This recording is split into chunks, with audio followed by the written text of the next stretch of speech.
Thank you for listening to the Wildcast podcast. I'm Justin Spears, Arizona football beat writer, here with my guy, Michael Lev, senior writer and columnist for Tucson.com and the Arizona Daily Star. Make sure you subscribe, rate, and comment the Wildcast wherever you get your podcast.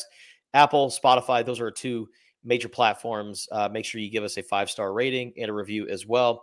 And check out all of our coverage of Arizona football at Tucson.com and the Wildcaster mobile app.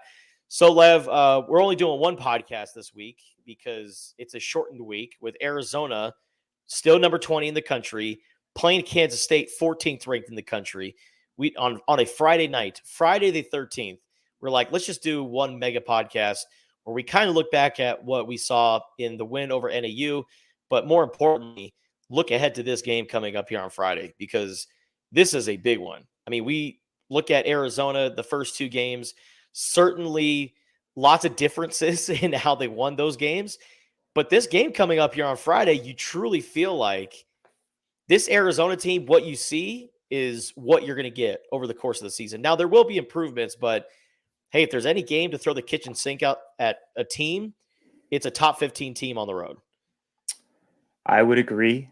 This is a huge game, a huge test for this Arizona team that we haven't really been able to figure out very well, if at all, so far.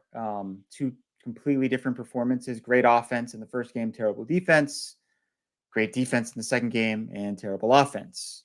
So which team is going to show up? I think on the offensive side, a lot will depend on which offensive line shows up. Like, is it going to be most of the guys or maybe even all of the guys who were able to start in week one, or is it more of that makeshift unit that we saw in week two? Because that was a huge factor in that game. In my latest CAT stats, I did an extensive breakdown of the third down situation where they were 0 for 10. They averaged 8.6 yards per attempt on those third downs, which is way too high.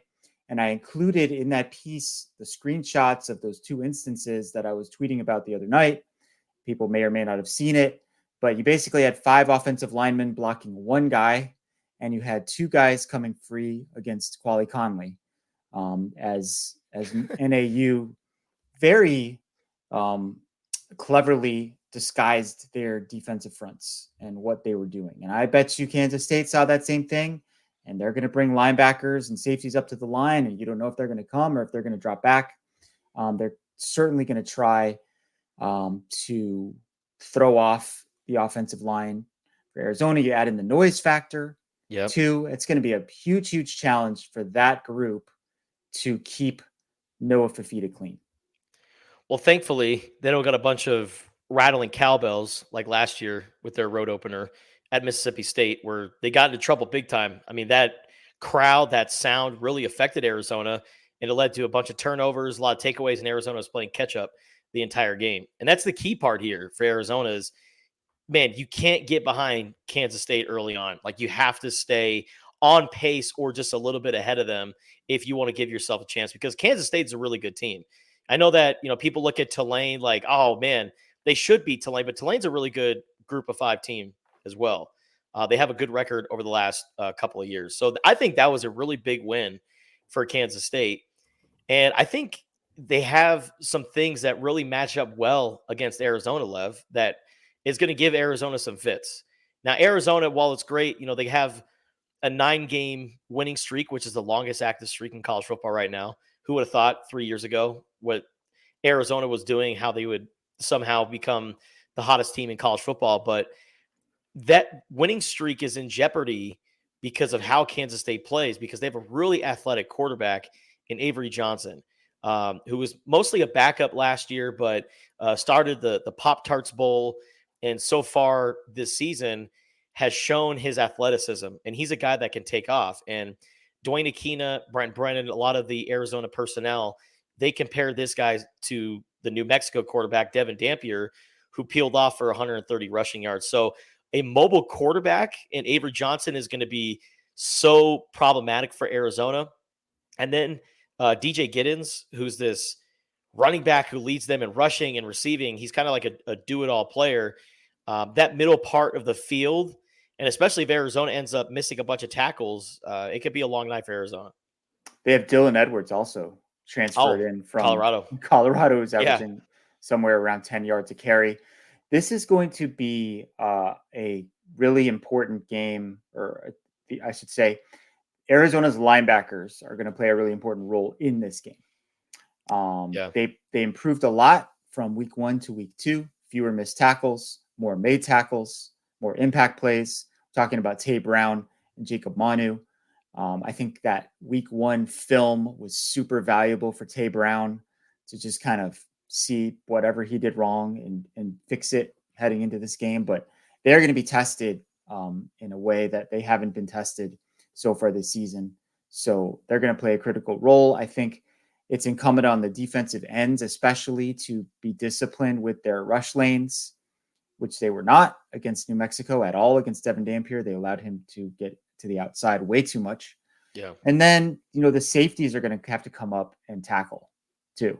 They're going to have to be involved in the run game, whether it's the quarterback or the running backs.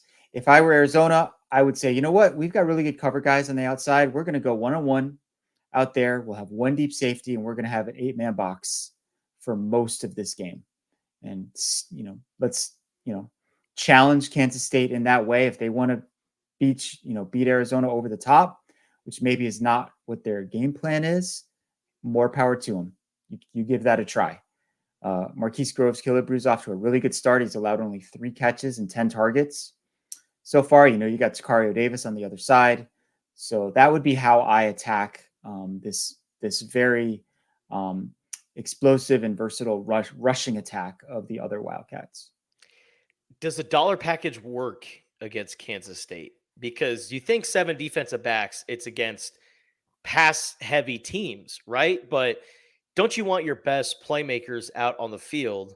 And if that means going with one linebacker and putting out all your DBs, would that work? And maybe would you have a guy like Traydon Stukes essentially be like a linebacker safety type, almost like a Demetrius Flanagan-Fowles, who got his first pick? I think it just they haven't used it yet. They haven't used the dime package either, which they've talked about as an alternative defense. And I think the reason is they wanted to save those things for these games. Yeah. And you base it on the situation. If it's 3rd and 15, you can put the dollar package in there because Kansas State's not going to run in that scenario, right? They're going to pass. And it never hurts to have more speed on the field. When they do that package, it's a 3-1-7, right? Yep. So you have 3 linemen, 1 linebacker, 7 defensive backs, and the 3 linemen are usually not like the 300-pounders either. You might have a Tai Yungalale or a Trey Smith in the middle with 2 defensive ends on either side. So a lot of speed on the field, which makes a lot of sense if you want to, prevent Avery Johnson from scrambling for a first down in a 3rd and long situation. Yeah. One thing that really interested me, or maybe kind of perk up my eyebrows, when Dwayne Aquino was talking about Avery Johnson and he compared him to Cameron Ward when he was at Washington State.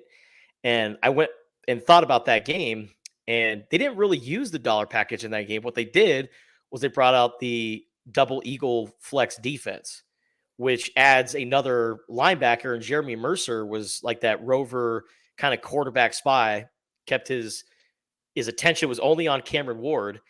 And a part of me thinks, like, is this where the flow show comes in? Is this like Justin Flow, or is this like a game where you're going to see Arizona's defense get like really creative, and Dwayne Aquino, the mad scientist, is going to have Arizona in some crazy formations against Kansas State? Maybe. I don't know. They haven't really used Flo on defense at all so far. He's been only used on special teams. I mean, he certainly has the athleticism to do something like that. Does he have the decision making, the savvy to do it effectively? We'll see. I don't know who would fit into that Jeremy Mercer role other than him on this roster. And Chase Kennedy has looked really good so far, but I don't know if you want to change what he's doing. Like, he's doing well as a defensive end. So yeah, keep doing that. I mean, Sterling Lane kind of fits that mold from a body type perspective. But again, he's off to a good start as a defensive end. I don't know if you want to change there. Yeah. Key will be keeping Avery Johnson away from making plays with his legs. And those two running backs that they have, Giddens, Edwards, those guys are playmakers, and they got some weapons on that Kansas State offense. It should be a very big test for this Arizona defense. Now looking at Arizona's offense, though, Lev, man, you Yeah. mentioned third down. What else are you looking for in this game against Kansas State? Because going 0 for 10 can get you a win against NAU. It's not going to get you a win against Kansas State. So I think cleaning up in that department, and man, you got to protect Noah Fafita. I think that is really the biggest key for Arizona right now. And honestly, like we were going into this season, like once spring ball ended, we were like, man, offensive line is fine. Like they got some guys up there, but then Raymond Polito steps away, so that's a huge loss on your offensive line. You have guys dealing with injuries, trying to overcome that still to this day, and players being out for a while, and then Arizona's offensive line looked like a strength, and then it turned into a weakness. Meanwhile, Arizona's defensive line, I think, has looked decent through the first couple of games. Yeah, I think that priority number one is to protect Noah Fafita. Yeah. How do you address the third down situation? Well, here's the secret about third downs: do better on first and second down. Don't put yourself in a situation where your average to go is 8.6 yards. Against New Mexico, in the first week, when they were 8 for 12 on third down, their average to go was 5.8 yards.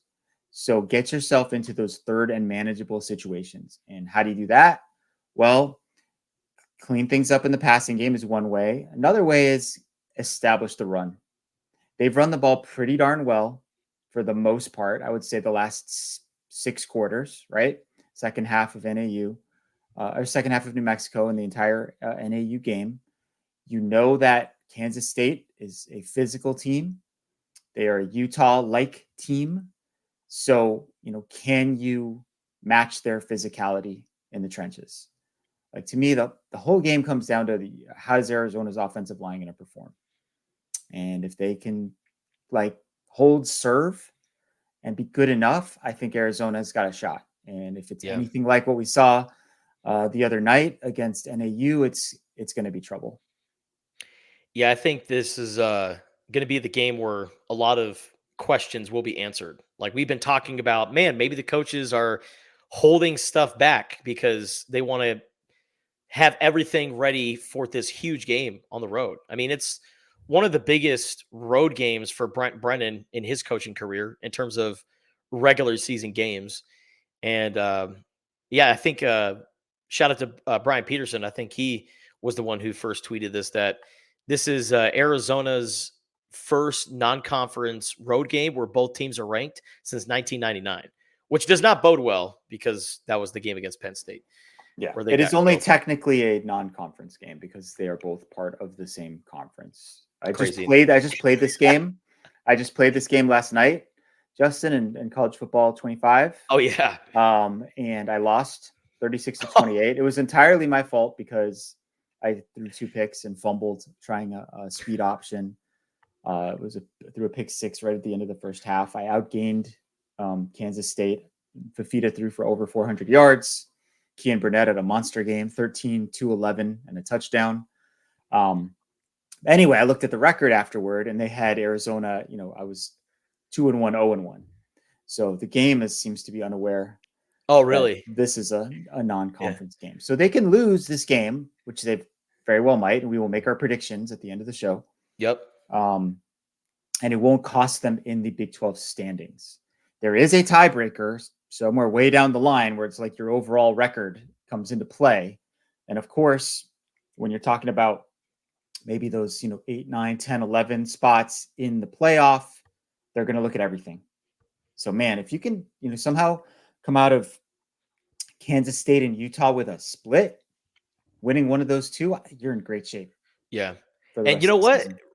Arizona realistically could beat Utah because we don't know what's going on with Cam Rising.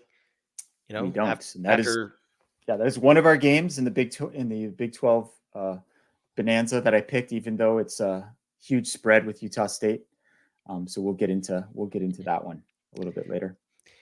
But Arizona is going to Kansas State, and then next year the Wildcats, the Purple Wildcats from Manhattan, they'll come to Tucson for the final part of the a home and home series. It's going to be strange, Lev, writing that game recap. It's going to be so bizarre because I'm so accustomed to I know using it's the word using Wildcats. Wildcats. I know.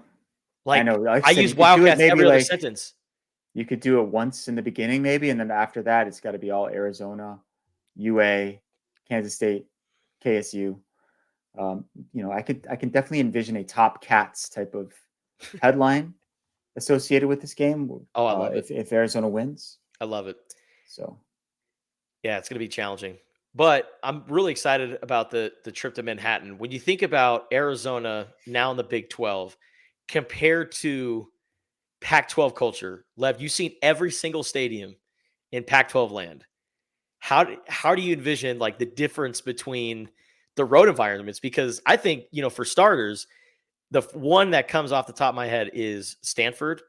Last year, like when Stanford football is bad, like nobody shows up to games. they also, yeah, they often seem like they play Stanford early in the year and they're on the quarter system.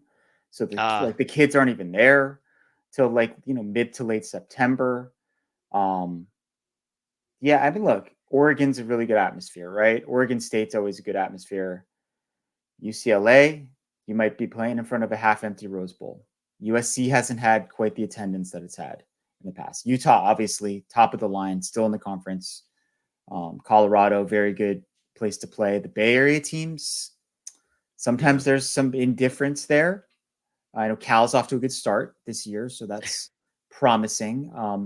Washington, very tough place to play, loud, etc. Washington State has been a difficult place um, for Arizona to play in the past, but I think across the board, pretty much, anyway, in the Big 12, you're going to see capacity or near capacity in both football and men's basketball.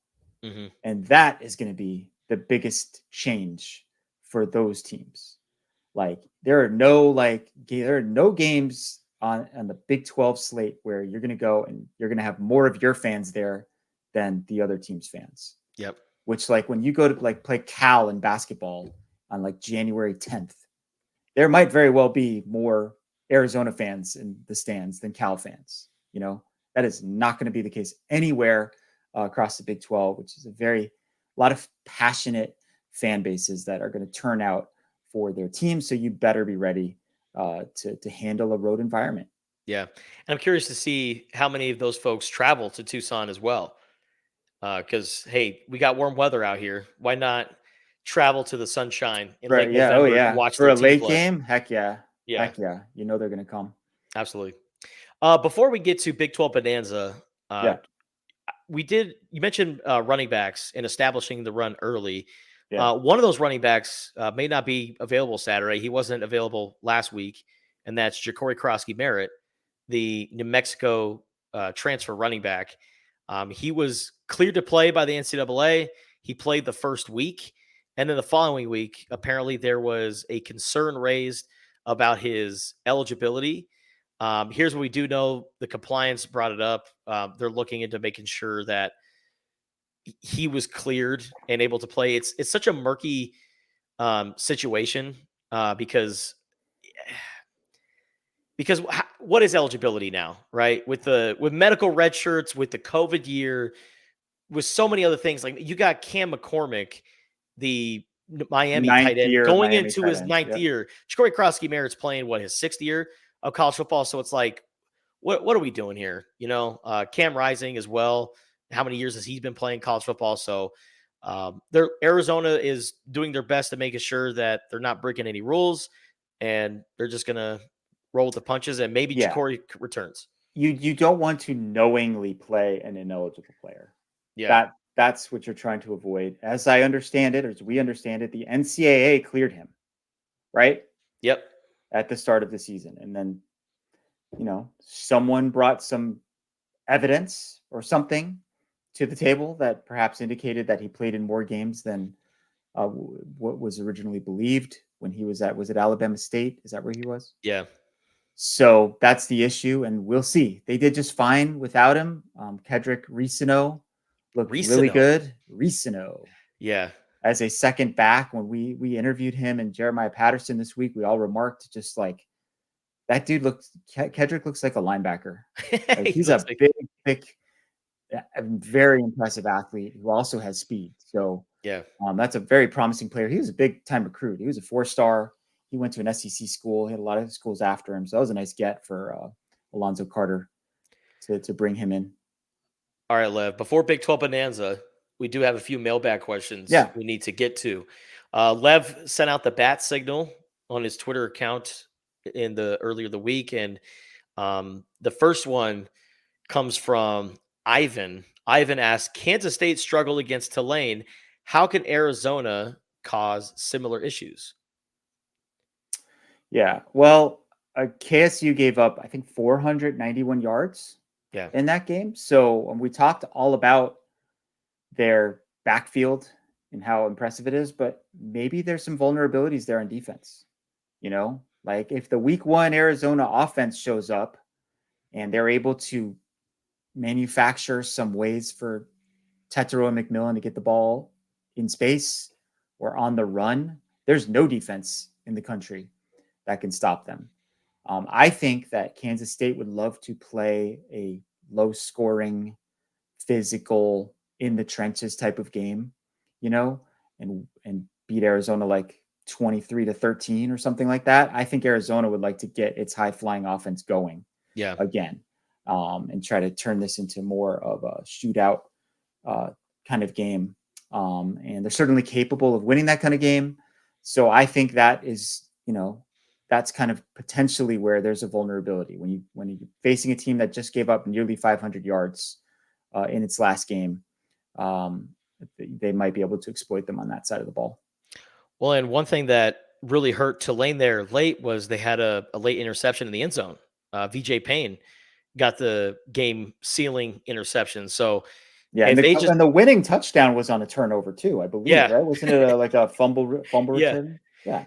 Protect the football. If Arizona can prevent those takeaways and avoid what they did last season against Mississippi State, I think Arizona's going to be just fine. Do you know? Here's a question for you: has Noah Fifita ever thrown more than one interception in a game as an Arizona Wildcat? Not Washington. Was it Washington his debut? I thought he threw 2 there. The answer to that question is no, he has not. The most he has ever thrown in a game is 1 pick. It happened against USC. It happened against Washington his first couple games. It's happened each of the first 2 games this year, but he's never thrown more than 1. So when you talk about protecting the football, I think you're in good hands.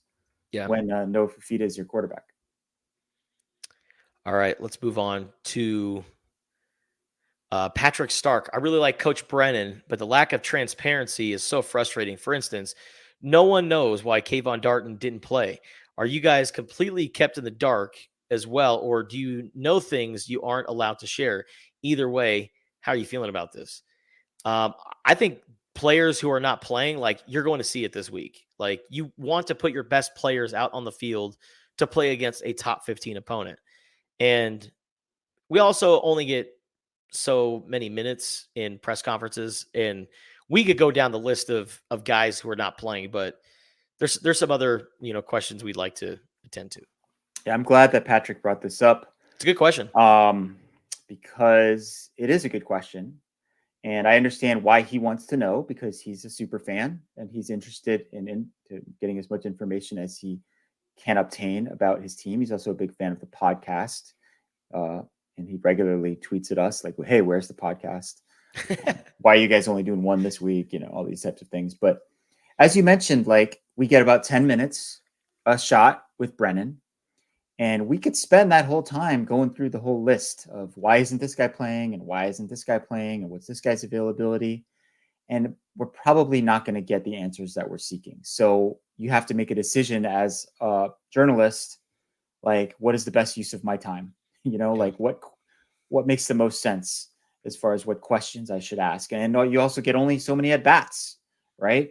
So I get it. This staff is a little bit more secretive in that regard, and maybe we need to do a better job of sussing out some of that stuff. But like I said, there's a long list of guys you can ask about after any game, and we just don't really have the time to do that, or the optimism that we'll get a satisfactory answer. I think if there's any availability to ask the what about questions about this guy and this guy, it's going to be this game. If they're healthy and available and they're not playing against Kansas State, that might be worth asking, especially Kayvon Darton, because I thought Darton might be a guy who could start. And Yeah. if he doesn't play, then that'd be interesting and that'd be worth Yeah. asking. You might be the only Arizona reporter at this game. There could be some national guys who go to this game. And if Arizona wins, they might be in the room with you, but they're not going to ask those kind of questions. Yeah. They'll ask more of the bigger picture questions. Yeah. So, hey, I got one for you. Okay. From last week. This is from Cat Bus. Brett Yormark took Colorado, Utah, and ASU into his basketball conference, but not UConn. Some blame the presidents. But if they won't take UConn, who is the Big 12? Who? Like, if not UConn, who? Is the Big 12 repeating the mistake the Pac made when they had a chance to add Texas and Oklahoma?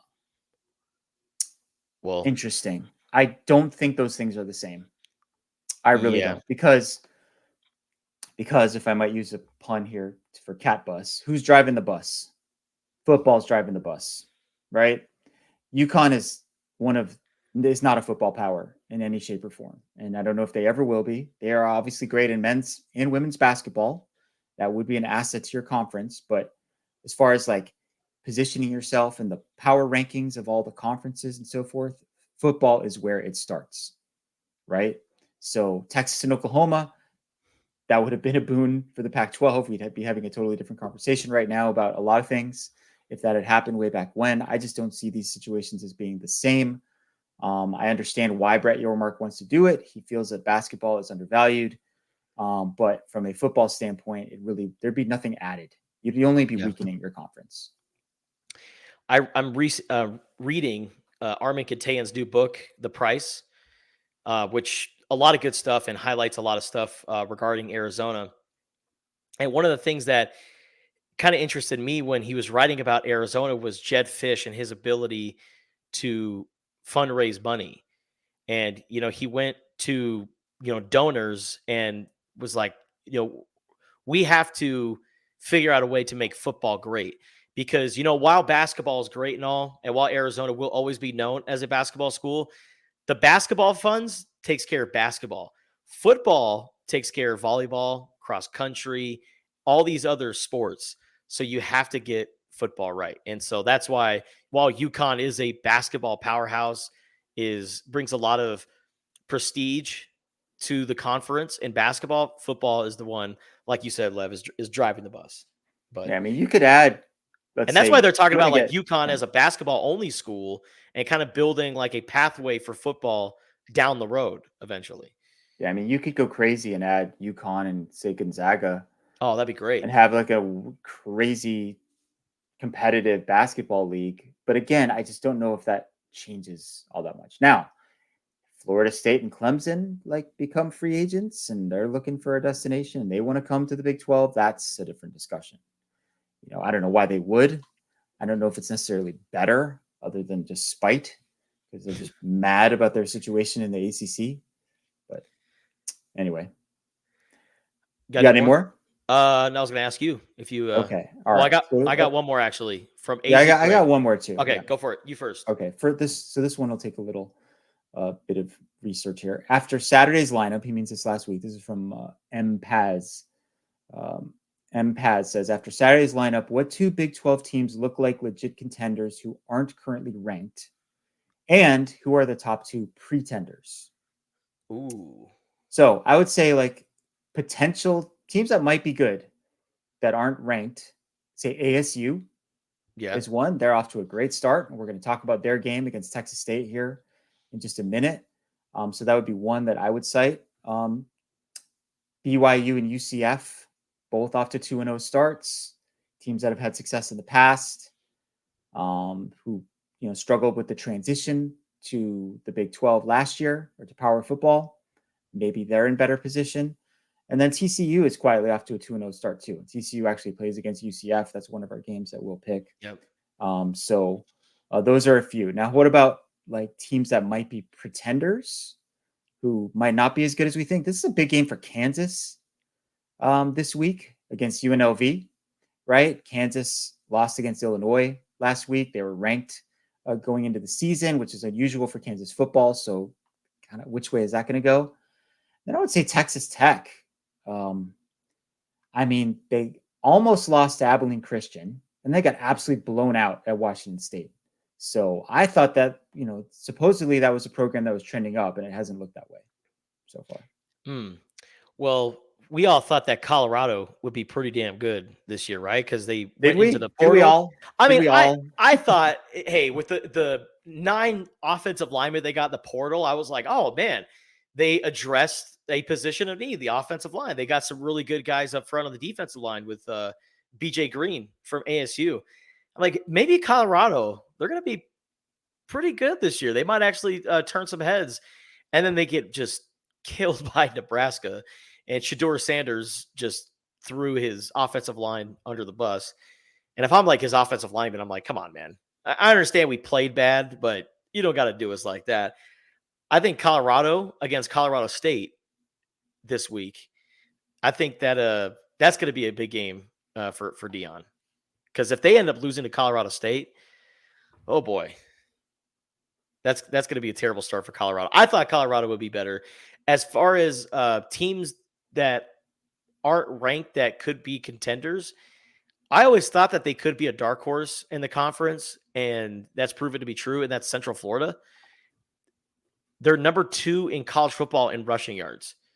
They have this great quarterback in KJ Jefferson. I'm all in on Central Florida, and that's going to be a really hard game for Arizona later on down the line in Orlando. So, other pretenders, Oklahoma State kind of getting a scare from Arkansas. I think Oklahoma State's a really good team. Don't get me wrong, but they've had their moments of shadiness over the last couple games.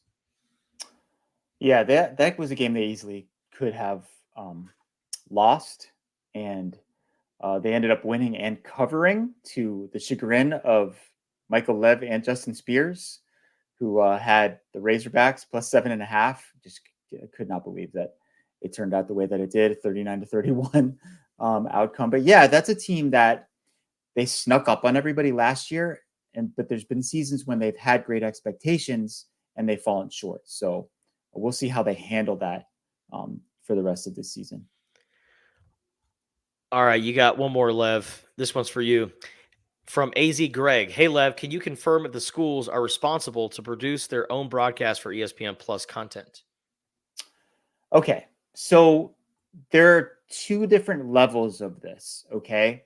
When it's a football game like we just had this past week, ESPN brings in their own people, right? Their own truck, their own announcers, etc.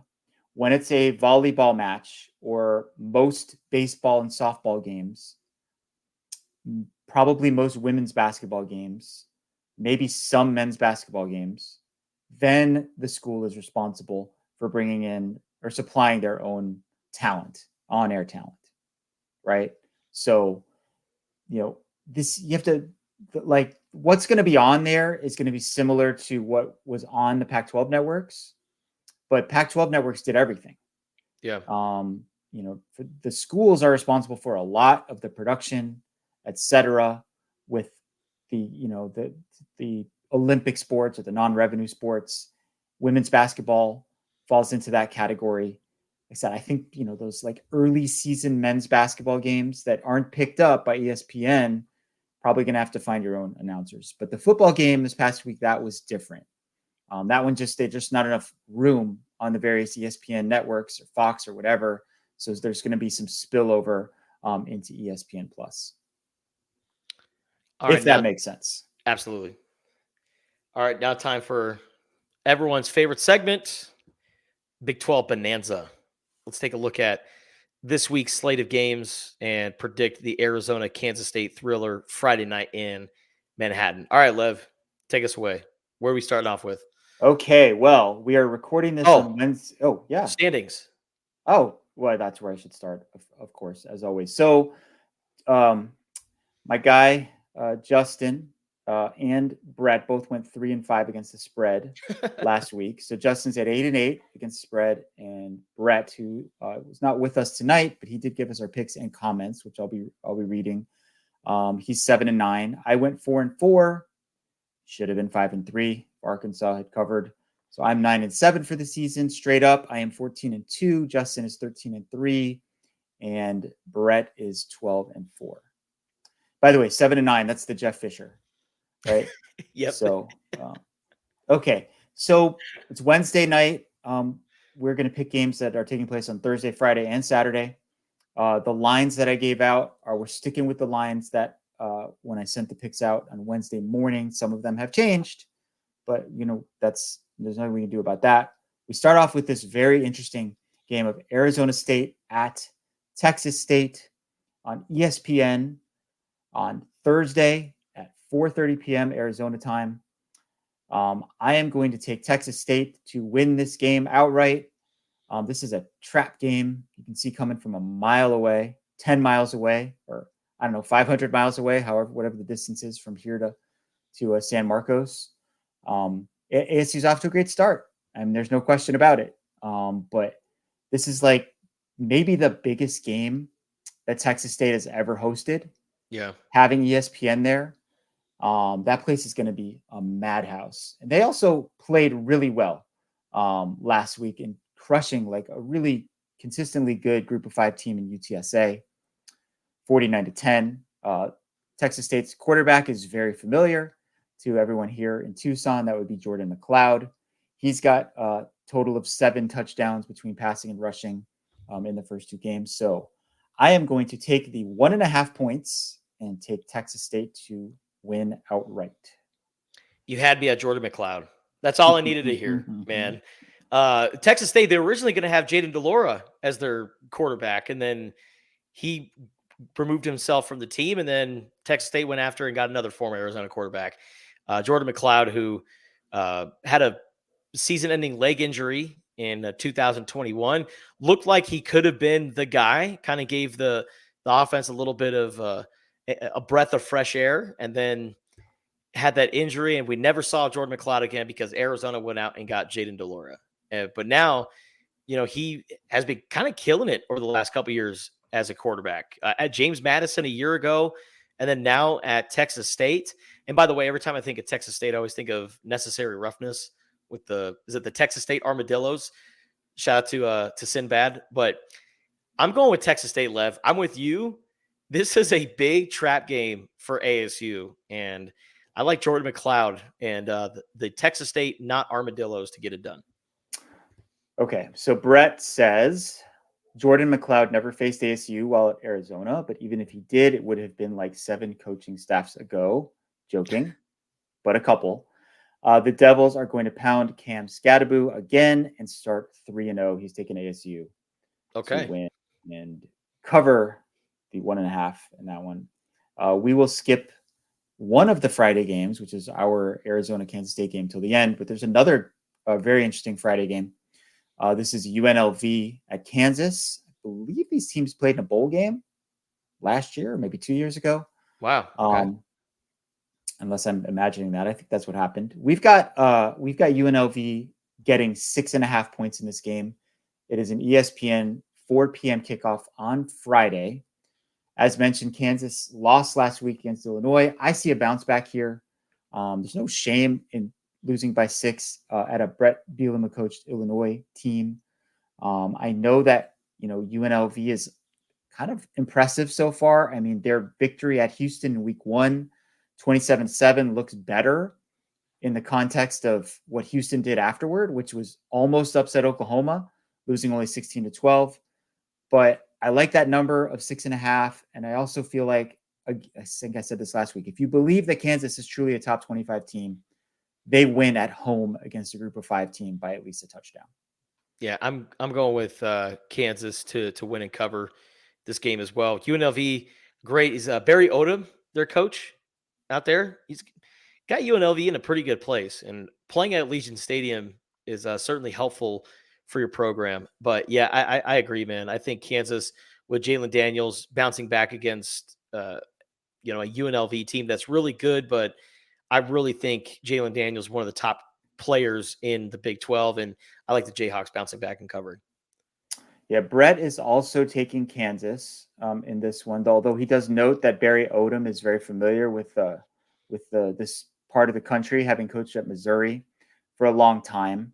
He also points out that this game is at the soccer stadium because Kansas's regular stadium is being renovated. They are going to play some games at Arrowhead later in the year, so you wonder about the home field advantage. All that being said, Brett is still taking Kansas to win and cover, so we have unanimity on that one, which is not a good sign for Kansas, honestly. Oh, by the way, they did play in the Guaranteed Rate Bowl last year. Okay. All right. Kansas won 49-36, so maybe take the over on this game coming up. Offense, yeah, the over-under in that game is 58.5. Arizona, Kansas State is actually higher, which surprises me. I would take the under That's in that shocking. game, probably. Totally. All right, so we're going to go to the 12:30 window on Saturday now. This is West Virginia at Pitt, also known as the Backyard Brawl. This game is on ESPN2. Pitt is off to a 2-0 start after rallying to beat Cincinnati last week. West Virginia, they bounced back from their opening loss to Penn State with a win last week, so they are 1-1. West Virginia is favored in this game at Pittsburgh by 2 points, and that's kind of the big factor for me and what's kind of a coin flip game. Like, what does Vegas know here? Why is West Virginia favored in this game? They know more than I do, more than all of us do. So I'm going to take West Virginia here as kind of came into the season as a dark horse type of team, picking up a pretty, marquee non-conference road victory before they head into Big 12 play. West Virginia found their mojo again. We thought that they could be a team that could contend for a Big 12 championship this year, be right there in the mix, and they got smacked up by Penn State. Now there was a thunder delay and all sorts of things that happened, but man, they did not look good against Penn State, and Penn State looked really good too. But I think that West Virginia bouncing back, they found their groove again, going on the road. Yeah, I'm a little shocked that they are favored, but I'm also going to pick West Virginia. Give me the Mountaineers. Yeah. Brett says the Backyard Brawl at Acrisure Stadium, formerly Heinz Field. Yep. It needs to be Heinz Field, he says. Is one of those games that will always have a 2 to 3 point spread or less, even if one team is demonstrably better than the other. That may be the case here with WVU good and Pitt meh. So he is taking West Virginia to win and cover, but not by much. So, hey, all they have to do is win by a field goal, right? Yep. And we're right on that one. All right, so we've got a couple in-state rivalry games in our next three here. We'll start with Utah at Utah State. This is a 1:30 p.m. game on the CBS Sports Network. Utah is 2-0. Utah State is 1-1. They got absolutely boat raced by USC last week, 48-0. Was not competitive in any shape or form. This is a 20-point spread in this game, which I think is way too high. And the reason it's way too high is Cam Rising might not play. We have been down this road a lot over the last season plus. Cam Rising got injured again, got kind of slammed into the bench area and injured his throwing hand. We do not know if he is going to play. Freshman Isaac Wilson is his backup. He's already thrown 2 picks this year in 20 attempts. This is kind of one of those like Scott Van Pelt type picks where he just takes the underdog, even though they might be terrible. I'm going to take Utah State to cover the 20-point spread. Utah to win the game. Almost every time they play without Cam Rising, the score is like 17-10. Yeah. So if it goes that way, you take Utah State, you've got a winner. But I think Utah is just going to run the hell out of the football. And this is a personal game, by the way. Utah State quarterback Bryson Barnes, former Utah Ute, played for them last year. So it's going to be a very personal game for him. But I think, honestly, Utah is just going to run the football against Utah State. Against USC, I think the Trojans had 250 yards on the ground or close to it. So Utah is known for their big offensive linemen playing downhill. It doesn't matter who you got playing quarterback. If you play ugly, they're still going to figure out a way to win. And Utah State is not a good team. So even without Cam Rising, I got Utah winning and covering. All right. Brett says this is Utah's NAU game. Utah wins comfortably, but 20 is a lot. So he's going with me. He's Okay. taking Utah to win, but Utah State to cover in that one. All right. We've got a conference game, Justin, I How about think. that? I think this is a real conference game. UCF at TCU. Get research on that to make sure it's not one of those, I think the only ones are Baylor, Utah last week, and Arizona, Kansas State this week. But UCF is going on the road to TCU. UCF is favored by 2.5 in this game. Off to a great start, but who have they played? New Hampshire and Sam Houston State. Yeah. TCU is also 2-0, and they have a road win at Stanford. Stanford isn't what it used to be, but still, I think that's more impressive resume-wise than anything that UCF has done so far. So I am going to take the Horned Frogs to win this game. They're getting 2.5 points. I'll happily take those points, and I'm going to take them to win outright. Man, this is a tough game to pick because I like TCU at home in Dallas, and this is going to be UCF's true test at the start of the season. Like I said earlier in the show, number 2 in college football in rushing yards. I think running the football travels. And I think if UCF plays lockdown defense, if they can give their offense a chance to control the clock and control time of possession, I like UCF winning by a field goal or more. Yeah, Brett is also taking UCF. He says they win and cover comfortably, even on the road. Do not sleep on the Knights. Nope. All right, Colorado at Colorado State. This game is on CBS, so CBS, most Mountain West games are, I think, on CBS Sports Network, but they can move those games to CBS. Obviously, you got Prime, you've got a spicy rivalry that where some, words were exchanged and so forth in last year's game between these two. It was a wild game last year, a very close game.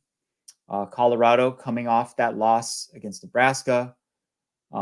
Despite that, they are still favored by a touchdown at Colorado State. It's got off to a very, very shaky start with a blowout loss against Texas, 52-0 in that game. But Texas might be great. Texas went to Michigan and boot stomped them. They bounced back. Colorado State did with a 38-17 win over Northern Colorado. What worries me about the Buffaloes is they're still getting outrushed by so much. I mean, they've been outrushed 306-75 so far this season. If you add back the sack yardage, that gets them to 122, but still they're underwater in that regard. But they did outscore Nebraska 10-0 in the second half of that game. So maybe there's some signs of life. They've got to make a move and do something at some point, or else it's all just bluster, right? And I think that time is now. They've got Colorado State, beatable opponent. Then they've got Baylor at home. They have a chance to get to 3-1. Yeah. Before their schedule gets really tough. So I'm going to take Colorado to win and cover the 7 points in that 4:30 kick on CBS.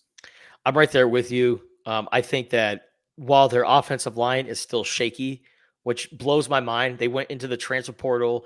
They even got a 5-star recruit in Jordan Seaton at left tackle. And you'd think that all those guys that they got would result in Shedeur not getting pressured, but guys are getting through. And while I disagree with Shedeur kind of throwing his offensive lineman under the bus, they're not really helping out Shedeur. I think eventually their offensive line will show struggles once again, but against Colorado State, I think the Buffaloes will take care of business. Colorado State's just a weak team, and I think Prime and his guys will be fired up and ready for this contest. So I'm right there with you, Lev. I think Colorado will win and cover. Hey, we have consensus on this one. Brett's taking Colorado to win and cover. He says the seesaw of emotions with this team continues as they win by at least 2 scores and make people think that they're turning another corner for a week or so. Which means Colorado State's going to win. All right. Boy, if they do, I mean, the seat is going to get really hot for Dion. Like, I'm sure that, he's still got a lot of supporters in Boulder, but if they lose this game, oof. it might get ugly there sooner than later. All right, we have one more before we pick the Arizona-Kansas State game. That is BYU at Wyoming. This game is a 6 p.m. game on CBS Sports Network. BYU is favored by 11. BYU off to a 2-0 start, including an upset win 18-15 at SMU last week. Wyoming has looked terrible. They got blown out by ASU in week 1, 48-7. Then they lost at home to Idaho. Now, Idaho might be decent, right? Because they almost beat Oregon in week 1. I mean, this might be like just a really good FCS opponent. Again, going with that kind of Scott Van Pelt winners type of mentality here. Yes, Wyoming might stink. I don't care. I'm taking the 11 points. BYU wins, but Wyoming covers. I'm going with BYU to win and cover. This guy, Jake Retzlaff, their quarterback. I'm a big fan of this guy. 202 yards, can clean up through a couple of interceptions, but I like Jake Retzlaff to lead BYU. And you said 11 points was the spread? Yeah. Oh man, that's a very tough spread. If we were talking like 8.5, I would say, oh yeah, BYU wins by 10. Yeah, I'll go BYU by 10 points. Wyoming covers. Well, all right. We now have consensus as Justin has changed his mind on the fly, as he does sometimes. No, you know what? No. Oh, wait. BYU by 2 touchdowns. All right, okay. Let's go. Let's be different. I don't want to talk you into or out of anything. This is separation week in week 3. Yeah, I like whether that. Whether it's for me or against me. Yeah, Brett's going with me, taking Wyoming to cover.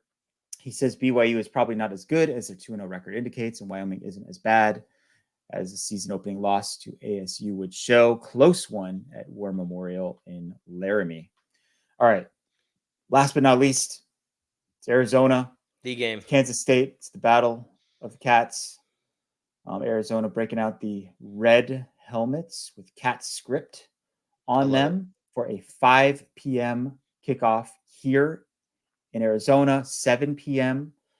In Central Time of Manhattan, Kansas. This game is on Big Fox, as they say. The spread is 7.5. I like that number if you're looking to bet Arizona. If it was 6.5, I might go the other way. I think that it should be a close game. I do not think Arizona's ready to win this type of game. Too many question marks on both sides of the ball going into it. So I'm going to take Kansas State to win this game, Arizona to beat the 7-point spread. I think the final score will be something like 27-20 or 30-24, something in that range. Arizona's record in the red helmets, I calculated this, Lev, since 2013. They have an 18-17 record with the red helmets. And some that's a lot of research. Yeah, I went back there. 2013, looked at every single game, looked at the recap, looked at the photos, see what helmet they're wearing, and then I just logged it all. So 18-17 is the record with the red helmets. And I think they actually pick up win number 19. I really do. I'm going with Arizona to win on the road. This is tough because offensive line looked very shaky against NAU. And if it looks shaky against NAU, it's certainly going to look shaky against Kansas State. So I'm very concerned about that. But I also think, Arizona, they held back Josh Baker. That played a huge role. I mean, the guy started 28 games leading up to the NAU game before that. Losing a team captain, a guy who's really the glue on the offensive line, that certainly showed even against an FCS opponent. So I think getting Josh Baker back is going to be huge. Getting Jonas Savianea, still healthy, whether he's playing right tackle or he's playing left tackle, you still have arguably the best offensive lineman in college football on your team. So while there are holes, while guys have been shuffled around, maybe there's something to this Arizona offensive line where they can show a little fight in this game against Kansas State. I think communication will be better. It's going to be a tough game. And I think the Arizona defense is going to have to do a really good job against DJ Giddens and Avery Johnson.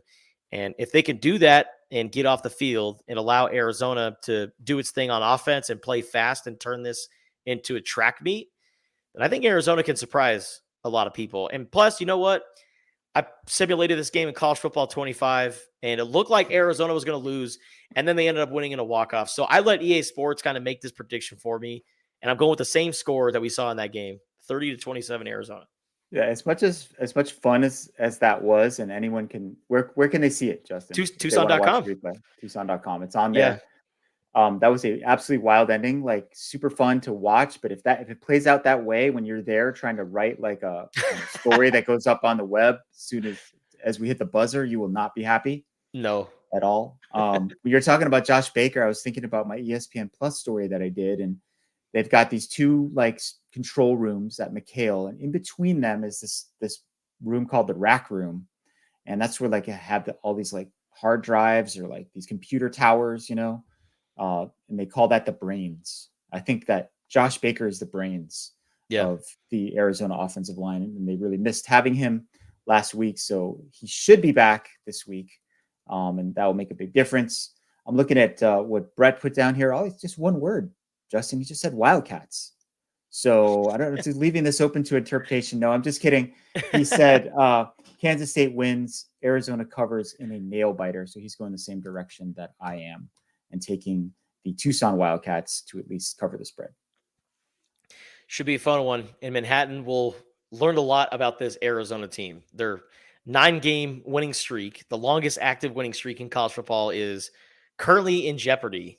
And they can get win number 10, which I believe is the longest winning streak in program history. So there's a lot at stake here for this Arizona football team. And we'll find out Friday night when they take on number 14, Kansas State. Regardless, like you guys said, the Wildcats are going to win. All right, that'll do it for this episode of the Wildcast. Check out all of our coverage of Arizona football at Tucson.com. Lev has his cat stats. He also has his Levin on the Field column coming out as well. We'll have all of our preview stories up and running, and check all that out at Tucson.com in the Wildcaster app. Thank you guys for listening and watching.